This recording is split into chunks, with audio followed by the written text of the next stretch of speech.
Hezbollah is extracting a heavier toll from Israel, but Netanyahu appears unwilling to end the war while arguing that leaving the group in place would only prolong the threat. One soldier is dead in a Hezbollah drone attack, underscoring the costs Israel is continuing to absorb even as it presses ahead with operations. Netanyahu appears to be ruling out a truce with Hezbollah even as Israeli losses mount, saying he will not accept a situation that leaves the group intact in Lebanon. The Israeli Prime Minister is effectively bidding on Hezbollah's destruction after the Iran war, arguing that a weakened or toppled regime in Tehran could collapse the entire proxy network. An IDF reservist was killed in a Hezbollah drone attack in northern Israel on May 10th, according to Israeli media reports citing the military. The Times of Israel reported that the soldier killed was a driver serving in the transport center's 6,924th Battalion. The slain reservist was identified as Warrant Officer Alexander Glovanyov, according to the same report. Hezbollah reportedly launched several kamikaze drones toward Israeli territory near the Lebanon border during the attack. One of those drones killed the 47-year-old reservist, the Times of Israel reported, citing the IDF.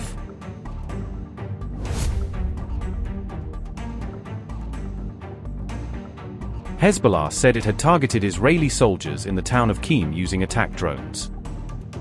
The group also claimed that a drone was launched at Israeli forces in Kalat Raj in the town of Deir Suryang. Al Jazeera reported Hezbollah's latest drone attacks against Israeli forces in southern Lebanon. Hezbollah said, and I quote, "A gathering of Israeli soldiers was targeted at the Jal al-Alam site. Drones attacked Israeli army vehicles in the town of Deir Shryan.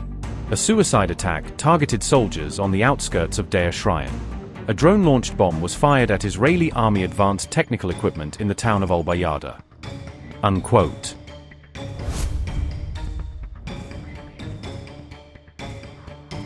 The attacks on Israeli forces were reported as Israel simultaneously carried out air raids across southern Lebanon. Israeli warplanes struck several towns in southern Lebanon after issuing evacuation warnings to residents. Deir Zarani was reportedly hit by 5 separate strikes on May 10th, while one missile reportedly failed to detonate. Less than 2 hours later, another warning was issued in Jarju, according to Al Jazeera's reporting.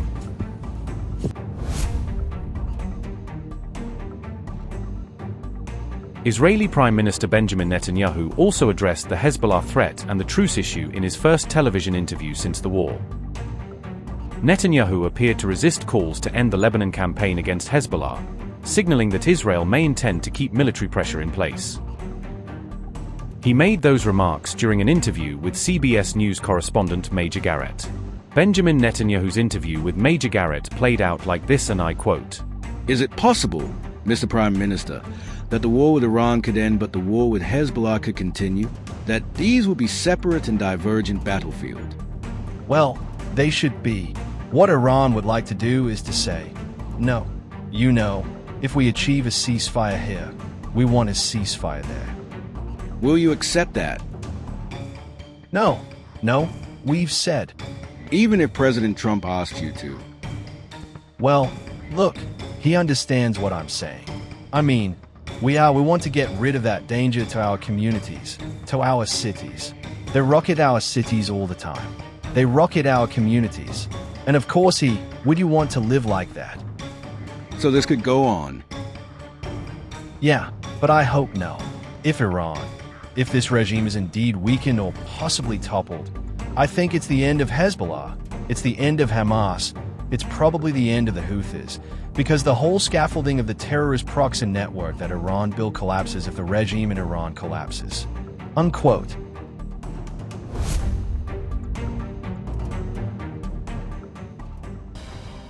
As Israeli jets and artillery keep hammering southern Lebanon, Hezbollah is responding not just with fire but with dramatic new footage that tries to show its fighters hunting IDF units from the air. On May 7th, the group released a slickly edited video titled, "We Will Hunt You Down," showcasing its FPV drone units as elite hunters stalking Israeli forces along the frontier. The visuals lean on Golden Eagle imagery, mirroring how loitering munitions circle, select and dive on targets, casting the drones as predators and Israeli soldiers as prey. Shot after shot underlines both the precision of the impacts and the patience of the operators, suggesting they can shadow patrols and vehicles for minutes before choosing when to strike. The new reel echoes earlier clips of FPVs tracking Israeli armor in valleys and along berms, building a narrative that Hezbollah's eyes in the sky now watch almost every move near the blue line.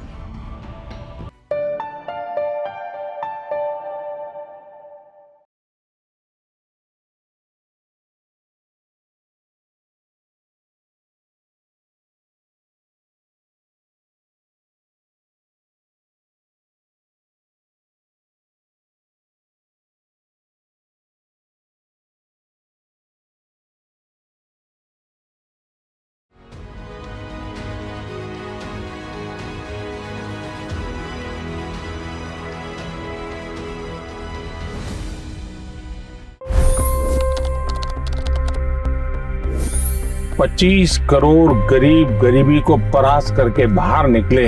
For the good of our nation, let's work together and let's truly make America great again.